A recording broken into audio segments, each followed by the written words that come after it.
warahmatullahi wabarakatuh. Halo adik-adik, bagaimana nih kabarnya? Semoga sehat selalu ya. Jangan lupa tetap menjaga kesehatan, rajin mencuci tangan, dan menggunakan masker saat bepergian.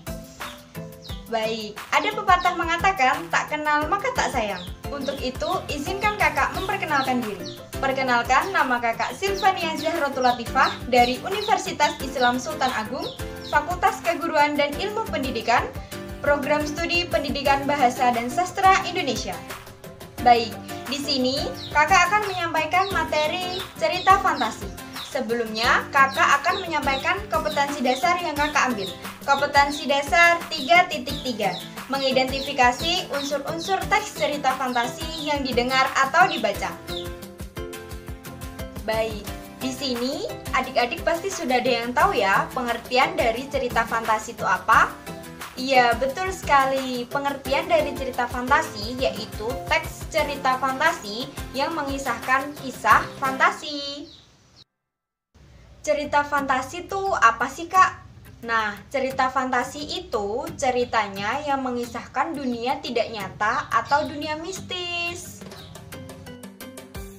Selanjutnya yaitu ada ciri-ciri dari cerita fantasi. Yang pertama, cerita fantasi menggunakan hal-hal kemisteriusan atau supranatural.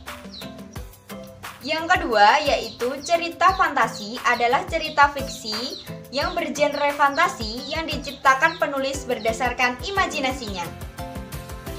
Yang ketiga yaitu tokoh dan latar diciptakan penulis, tidak ada di dunia nyata atau modifikasi dunia nyata. Yang keempat yaitu tema fantasi adalah magic atau sihir. Yang kelima yaitu ide cerita terbuka terhadap daya khayal penulis. Yang keenam yaitu rangkaian peristiwa cerita fantasi yang menggunakan berbagai latar yang menerobos dimensi ruang dan waktu. Selanjutnya yaitu ada unsur-unsur dari cerita fantasi. Yang pertama, tema, yang kedua alur, yang ketiga latar, yang keempat tokoh dan penokohan, yang kelima sudut pandang, yang keenam amanat. Yang selanjutnya yaitu ada struktur dari cerita fantasi. Yang pertama, orientasi, yang kedua, konflik, yang ketiga, resolusinya, dan yang keempat, kode. Yang pertama, orientasi adalah bagian pembukaan dari cerita fantasi. Yang kedua, yaitu bagian konflik. Konflik yaitu merupakan bagian permasalahan dari awal hingga menuju puncak masalah. Yang ketiga, yaitu resolusinya, yaitu penyelesaian konflik yang sedang terjadi. Yang keempat yaitu ada koda, bagian penutup dari cerita fantasi. Bagian koda ini memiliki dua ending. Yang pertama happy ending, yang kedua sad ending. Selanjutnya yaitu ada langkah-langkah dari cerita fantasi. Yang pertama memilih topik, yang kedua yaitu mengumpulkan materi sebagai bahan uraian dengan melakukan riset.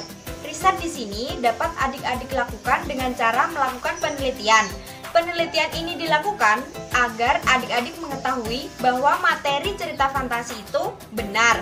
Jika benar, dapat adik-adik terapkan saat menulis dan saat membuat cerita fantasi.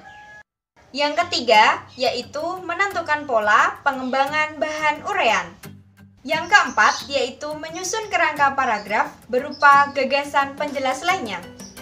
Yang kelima, yaitu mengembangkan kerangka paragraf menjadi kalimat yang padu sehingga tersusun sebuah cerita. Selanjutnya, kakak akan menampilkan atau menayangkan contoh video cerita fantasi.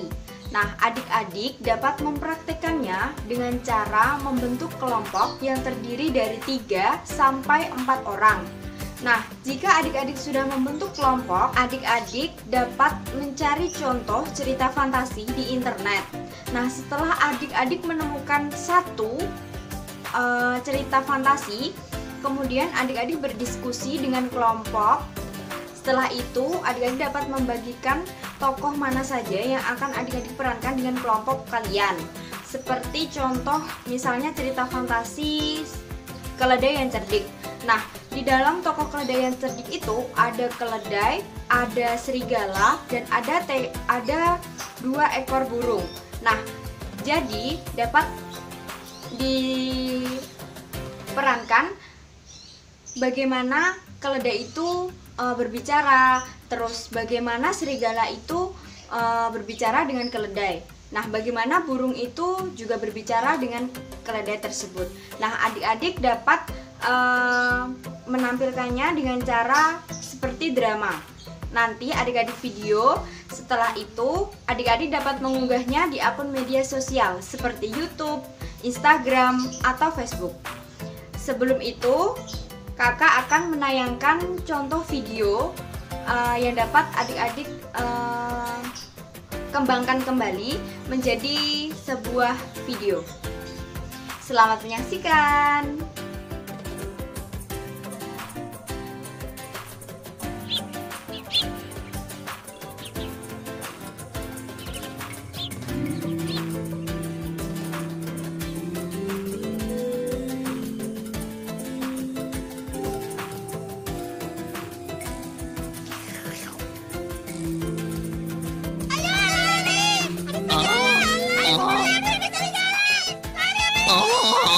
Aku tidak bisa lari, tamatlah riwayatku. Jangan takut, bertarunglah dengan serigala. Semua orang bilang aku keledai bodoh. Hari ini aku akan bertarung dengannya. Kalau menang, aku akan hidup. Kalau mati, aku akan mati dengan gagah perkasa. Wah, berani sekali dia. Aku harus mencari akal untuk membohonginya agar dia mau dimakan olehku. Halo Donki, apa kabar? Aku menemukan padang rumput yang luas. Kita jalan-jalan ya.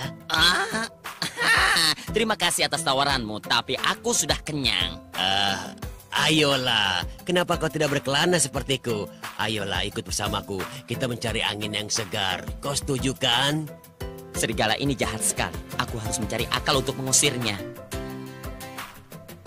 Serigala, kali ini kau harus membantuku. 2 hari yang lalu, aku minum di tepi sungai. Aku bertemu seekor binatang. Dia bilang dia adalah raja dari segala binatang. Dia paling suka makan daging serigala. Saking takutnya, aku tidak berani pergi ke tepi sungai lagi.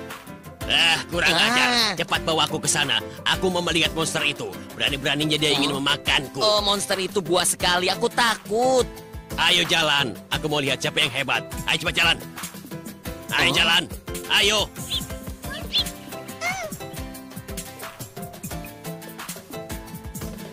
Monster itu ada di bawah air. Sekarang coba kau lihat. Nah, itu dia. Lihat, gigi monster itu tajam-tajam. Melihatnya saja aku sudah takut. Lihat, dia mau melompat untuk memakanmu. Iya, itu benar. Kali ini kita bebas dari serigala. Dari video yang sudah adik-adik saksikan, adik-adik dapat mempraktekannya dengan cara bermain peran. Bermain peran di sini seperti drama. Nah, seperti tadi yang sudah kakak jelaskan, bahwa adik-adik akan memerankan tokoh di dalam cerita fantasi tersebut. Jika adik-adik memilih keledai yang cerdik, maka siapa yang akan menjadi tokoh keledai, tokoh serigala, dan tokoh burung. Nah, nanti adik-adik dapat membaginya dengan kelompok adik-adik sendiri ya. Semoga video dan materi yang kakak sampaikan hari ini dapat bermanfaat untuk kita semua. Jika ada salah-salah kata, kakak mohon maaf. Wassalamualaikum warahmatullahi wabarakatuh.